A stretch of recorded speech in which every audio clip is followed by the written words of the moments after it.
ঈদের দিন যতই ঘনিয়ে আসছে ততই জমতে শুরু করেছে পশুর হাটগুলো। তবে দাম নিয়ে রয়েছে ক্রেতা বিক্রেতাদের মিশ্র প্রতিক্রিয়া। নওগাঁ জেলায় প্রায় 12,000 কোটি টাকার পশু বিক্রির আশা প্রাণী সম্পদ বিভাগের। প্রশাসন বলছে জেলার সব হাটেই রয়েছে বাড়তি নিরাপত্তা ব্যবস্থা। বাবুল আক্তার রানার তথ্য ছবিতে ডেস্ক রিপোর্ট। ক্রেতা বিক্রেতাদের পদচারণায় মুখর হয়ে উঠেছে নওগাঁ জেলার পশুর হাটগুলো।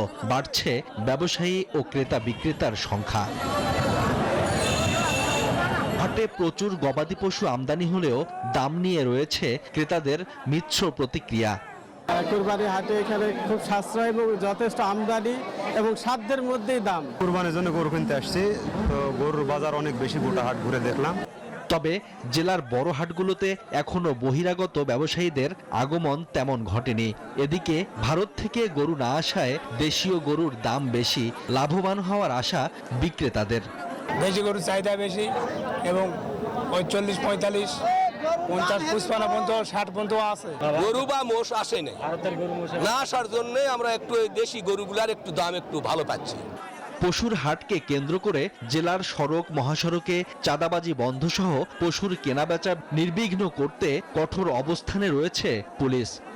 আমাদের চেকপোস্টের সংখ্যা বাড়িয়েছি, আমাদের ডে এবং নাইট পেট্রোলের সংখ্যা বাড়িয়েছি যানবাহনের অবাধ চলাচলের জন্য। তার বাইরেও আমাদের আর্মি এখন মাঠে আছে, তারাও এই ক্ষেত্রে কাজ করছে। তাদের সাথে আমরা একসাথে জনগণের ক্রেতা বিক্রেতা নিরাপত্তার জন্য আমরা সমন্বিতভাবে কাজ করছি। পশুর হাটে জেলা ও উপজেলা প্রশাসনের পক্ষ থেকে ভ্রাম্যমাণ আদালতের অভিযান পরিচালিত হচ্ছে।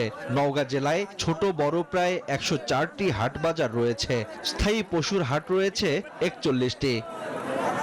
Shoaib Shamim, desk report, news 24।